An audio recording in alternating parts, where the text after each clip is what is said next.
حدیث مبارکہ میں آتا ہے کہ اللہ تعالیٰ ایک بندے کا تذکرہ اپنے فرشتوں کی محفل میں فرماتے ہیں. وہ کون بندہ؟ ایک قافلہ آ رہا تھا، سارے لوگ تھکے ہوئے تھے. ایک جگہ انہوں نے پڑاؤ کیا تو سب لوگ سو گئے چونکہ سب تھکے ہوئے تھے، مگر ایک ان میں سے سویا نہیں. اس نے وضو کیا اور مصلی پہ کھڑا ہو گیا نماز پڑھنے کے لیے. حدیث پاک میں آتا ہے یہ بندہ جو مصلی پہ کھڑا ہو کے نماز پڑھ رہا ہوتا ہے، اللہ اس کا تذکرہ فرشتوں کی محفل میں کرتے ہیں کہ دیکھو جیسے باقی تھکے ہوئے تھے یہ بھی تھکا ہوا تھا، مگر یہ سویا نہیں، میری رضا کے لیے یہ مصلی پہ کھڑا ہو گیا، یہ میرا کتنا اچھا بندہ ہے. تو اللہ تعالیٰ نیکی کا شوق رکھنے والے بندے کا تذکرہ فرشتوں کی محفل میں کرتے ہیں. تو ہمیں بھی شوق ہونا چاہیے کہ ہم ایسے اعمال کریں کہ اللہ ہمارا بھی تذکرہ فرشتوں کی محفل میں کرے.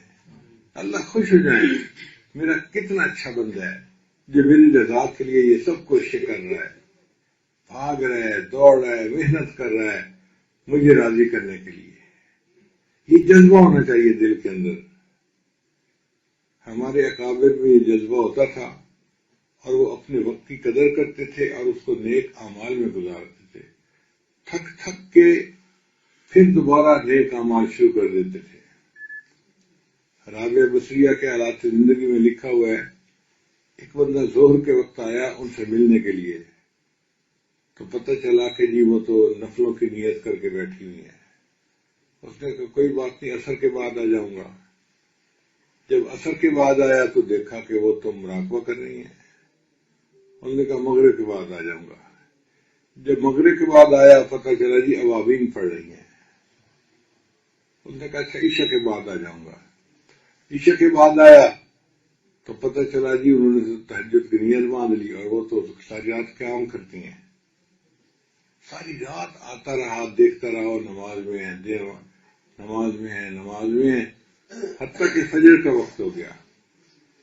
پھر فجر کے بعد پتہ چلا جی انہوں نے اشراق کی نیت کر لی ہے. وہ حیران ہوا کہ کل ظہر سے لے کے آج اشراق تک میں ان کو واچ کرتا رہا ہوں، یہ عبادت ہی میں لگی رہی ہیں.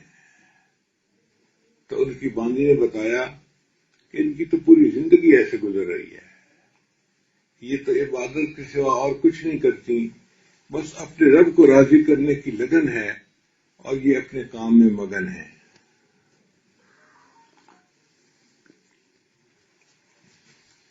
ابن سیرین رحمۃ اللہ کی بہن کا نام تھا حفصہ بنت سیرین. یہ قرآن مجید کی بڑی اچھی قاریہ تھی. انہوں نے زندگی کے 35 سال اعتکاف کی نیت سے گزار دیے. گھر میں ایک کمرہ تھا جس کو انہوں نے مسجد بیت بنایا ہوا تھا، گھر کی مسجد، اور دیوان نماز پڑھتی تھی. تو یہ اس کمرے سے باہر نکلتی نہیں تھی. 35 سال میں صرف وضو کرنے کے لیے جب ضرورت پیش آتی بیت الخلاء کی تو تب یہ جاتی تھی اور وضو کر کے فوراً پھر اس کمرے میں واپس آ جاتی تھی، اور اس کمرے میں سارا دن یہ عورتوں بچوں کو قرآن پاک پڑھاتی تھی.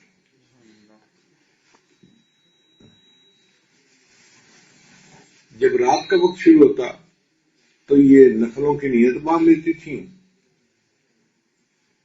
اور اللہ کا قرآن پڑھنا شروع کر دیتی تھی. اور قرآن پاک پڑھتے ہوئے ان کے آنسو ان کے قابو میں نہیں رہتے تھے. روتی تھی روتی تھی روتی تھی، یہاں جنم کا تذکرہ ہوتا تھا.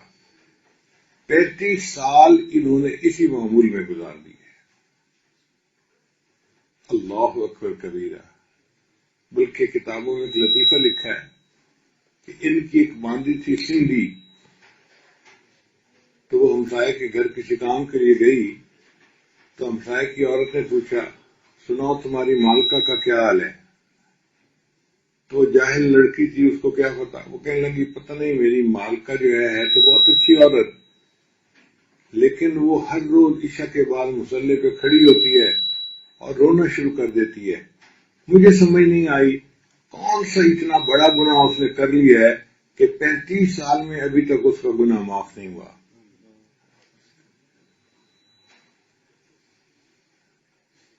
تو 35 سال اللہ کے سامنے رو کر مسلح پر گزار دیے، لوگوں نے ایسا بھی کیا۔ اب بتائیں جب قیامت کے دن یہ بندے اللہ کے سامنے پیش ہوں گے اور پھر ہماری بھی حاضری ہوگی، جو پورے دن میں ایک پارہ بھی نہیں پڑھتے، آدھا بھی نہیں پڑھتے، ایک ربو بھی نہیں پڑھتے، ایک صفحہ بھی نہیں پڑھتے، بغیر قرآن عزیز کھولے دن گزار بیٹھتے ہیں، ہمیں کتنی شرمندگی ہوگی۔ 5 نمازیں وقت پہ نہ پڑھنا کتنی شرمندگی ہوگی، جبکہ نبی علیہ السلام نے اتنی ترغیب دی کہ آخری کے جو کلمات تھے وہ تھے التوحید التوحید وما ملکت ایمانکم، توحید کے اوپر جمے رہنا اور جو تمہارے زیر نگرانی لوگ ہیں ان کے حقوق کا خیال رکھنا، اور نماز کی آخری وقت میں ترغیب دی نبی السلام نے، اور ہم نماز کے اندر سستی کر لیتے ہیں۔ تو اس لیے ان محفلوں میں آنے کا اصل مقصد یہی ہوتا ہے کہ ہم ایک چیز کو ریئلائز کریں اور پھر زندگی کے معمولات کو بدلیں اور ایسا معمول بنائیں کہ جس سے ہم اپنے اللہ کو راضی کرنے والی زندگی گزاریں۔